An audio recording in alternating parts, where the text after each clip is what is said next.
Ilang tulog na lang, Pasko na naman. At syempre, uso ulit ang labasan ng wishlist. Tutal, libre naman ang mangarap. And just like everyone else, kami dito sa PhilCotse ay may mga pantasya rin. Yung bang mga naggagandahang mga bumper, may iksing skirts at masarap sakyan magdamag. Para malinaw ang usapan, mga kotse ang tinutukoy ko. But I like how you think. I'm Stanley Chi, your host for PhilCotse's 12 Christmas Vehicle Wishlist. Before we begin, please like this video and subscribe to PhilCotse's YouTube channel. Also, click the bell icon for the latest updates. Take note, PhilCotse is the #1 car portal in the country. Busy na nga all year round ng PhilCotse team sa paghahatid ng latest news about cars and transportation in general. Akalain nyong may free time pang mag-isip ng dream cars tong mga to. Dagdagan nga ng trabahong mga hayop na yan. Hindi, joke lang. Kahit naman sabihing pare-pareho kaming mga baliw sa auto rito, iba-iba pa rin ang mga pangarap naming rides. Ibubulgar ko lang ang sandosenang sasakyan na yan straight from the mouths of the PhilCotse content team.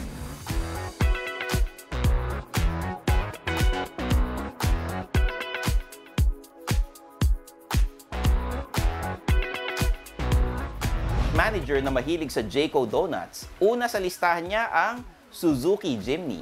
And why not?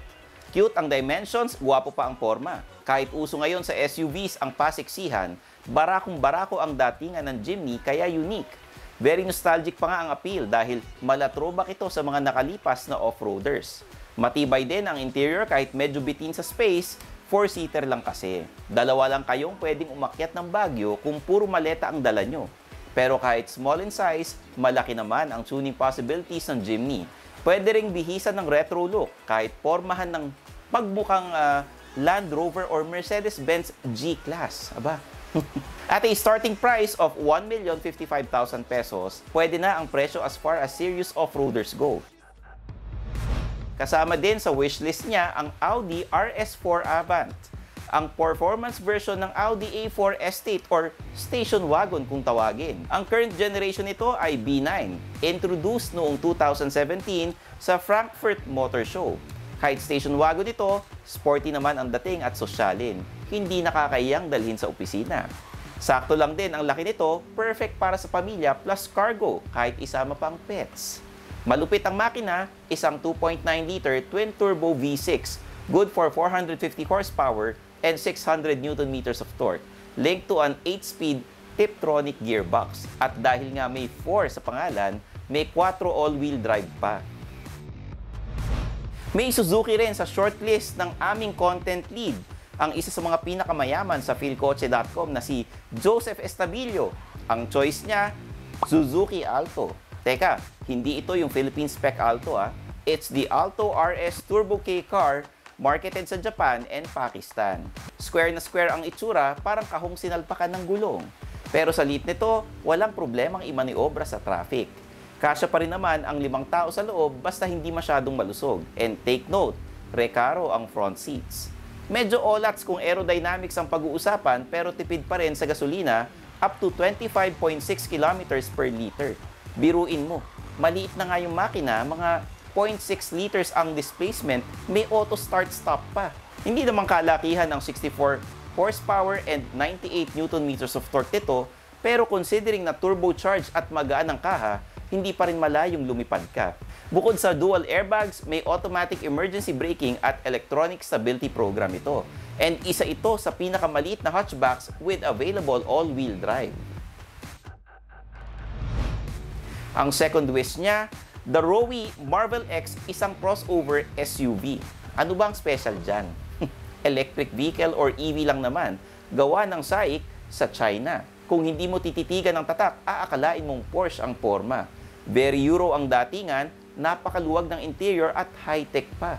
Ang OA sa laki ng touchscreen, 19.4 inches. Kapag naligaw ka pa gamit ang Waze, ewan ko na lang. Kaya nitong sumipa ng hanggang 302 horsepower at 665 Nm of torque. Halimaw ang output pero tahimik pa rin sa loob. Malupit rin ang NVH levels lalo kasi walang makina. Atin-atin lang to Pero nalibang daw masyado si Joseph nung nasubukan niya ito sa China. Ayaw bitiwan ni Kuya.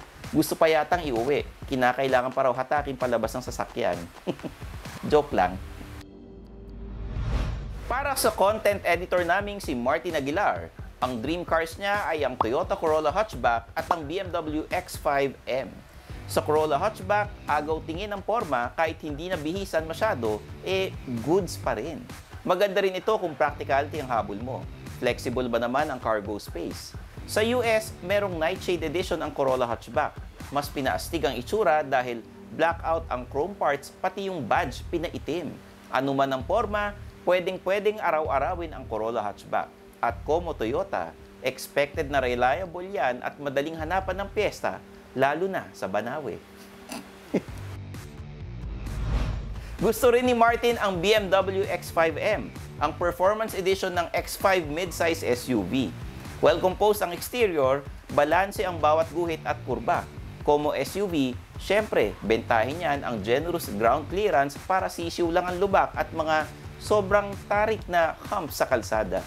Breathtaking din ang loob ng X5M with a premium cabin and good cargo space. Saktong pang weekend out of town or kung gusto nyong mamasyal ng pamilya or tropa. Sa 4.4-liter V8 twin-turbo nito, may 600 horsepower, hindi ka mabibitin. Teka, Martin nga kaya yung ibig sabihin ng M sa X5M? Toyota GR Yaris ang boto ng staff writer na si Cesar Miguel. Souped-up version ng Yaris hatchback. Performance-oriented model kaya aggressive ang itsura compared sa standard version. Pero sakto lang sa ulam dahil hindi kailangan ng extra rice. Dala ng GR Yaris ang rally technology ng Toyota, kaya exciting pa rin i-drive kahit road legal ito.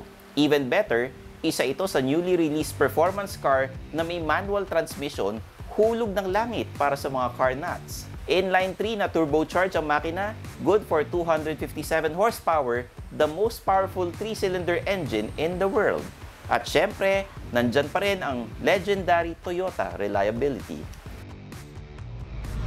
Medyo big guy si Cesar, kaya parang sakto rin yung next item sa wishlist niya, ang Mercedes-Benz Unimog U5000. Dahil karaniwang cargo at rescue vehicles ang Unimog, passenger version naman ang U5000. Kapag yan ang school bus ng mga chikiting nyo, wala nang excuse para mag-suspend ng klase, lalo na kung may bagyo. Tingnan nyo naman, dala-dalawang setup pa ng step boards, nakakalulang 490mm lang naman ang ground clearance. Hindi halata sa labas pero ergonomic at comfortable ang cabin nito. Kahit yung crew cab version, kasya ang 7. Pwedeng i-configure kahit gawin mong mobile home. Sa hatak, hindi ka bibiguin with 218 horsepower at 810 Nm of torque. Kahit hilahin mo yung mga sasakyan ng kapitbahay mo, no problem. May favorite cars rin si Rex Sanchez, isa din sa Philcoche staff writers. Unang boto niya ang Sangyong Rexton. Para sa kanya, this is one of the best-looking 7-seater mid-size SUVs in the country. Oo nga naman, kung titingnan mo, yung Rexton hindi si Rex. Uy, pinili kaya ni Rex yan dahil nandyan ang pangalan niya? Anyway, hindi rin pipitsugin ang interior ng Rexton. Siksik pa sa features tulad ng front seat ventilation at remote power tailgate. Hindi rin problema ang ownership dahil 5 years na ang warranty, 5 years free PMS pa. Not bad. Talagang umahataw na ang South Korean auto brands hindi lang sa features and performance, kundi pati sa after sales. Ang next choice ni Rex, the Mitsubishi Lancer Evolution 9. Para sa kanya, this is the best looking sa Lancer Evolution series. Hindi naman kaila sa inyo ang malupit na motorsport history ng Evo, and the Evo 9 was the last to use the CT9 chassis platform na sinimulan ng Evo 7. Madali lang daw lagyan ng modifications ang Evo 9. Perfect sa mga mahihilig sa custom cars, mapa-overt man o sleeper mods. 2 years din ang tinagal ng Evo 9 from March 2005 until January 2007. Pero halos hindi bumababa ang value nito, especially for enthusiasts. Nakatulong pa sa reputasyon nito yung pagiging bihira niya sa kalsada. Kaya naman, kung may maispatang ka sa daan, big deal yan sigurado. For my Philcoche co-host, Rep Bangsil, Mazda MX-5 ang pinaka-aasam-asam niyang auto. Basta pogi talaga, mahilig sa topless. para nga naman mas lalong masilayan ng madlang people ang flawless na itsura. Swak yan sa road trips habang nakababa ang bubong, lalo na kapag may kasamang sounds. Car of the Year nung 2016, kaya naman hindi basta-basta sa itsura pa lang. Modern classic naman talaga ang MX-5 bilang descendant ng legendary Miata nameplate. Very nimble ang handling at rear-wheel drive pa. Usually, kapag sinabi mong convertible, ang unang sasagi sa isip mo, mahal. At 1,980,000 pesos, hindi naman exactly budget meal ang MX-5. Pero yung driving experience, priceless. Sa akin naman, isa lang ang wish ko, ang Toyota FJ Cruiser. Naunahan na kasi ako sa Jimny ni Mr. J ko eh. Astig kasi ang forma ng FJ Cruiser. Pansinin, kahit tanaw pa lang sa malayo. May kanta nga para sa amin ng FJ Cruiser. Guwapings, guwapings, kami ang guwapings. Malayo pa lang kami, iyon ang mapapansin, ang guwapings. Rugged ang itsura, may 240mm ground clearance at 700mm wading depth. Pwedeng isabak sa baha. Maluwag ang cabin kaya kasya ang mga gamit ko sa loob. Deadman na kahit walang sunroof, pwede pa rin naman akong makipaglandian kay crush sa loob. At kapag nakapark, sasandalan ko lang yan na may hawak akong mamahaling kape para pati na rin ako mapansin rin. And that wraps up our Philcoche 12 Christmas Vehicle Wishlist. Sana kahit isa sa mga nabanggit ko may magpadala naman bilang regalo. Hello Ninong and Ninang. This has been your host Stanley Chi. Please help us reach 100,000 subscribers before the end of the year. Konting-konti na lang. Ma-achieve na rin ang target. See you in the next video. Merry Christmas and a Happy New Year sa ating lahat. Bye-bye! Thanks for watching. Don't forget to subscribe to Philcoche, the country's #1 online car portal.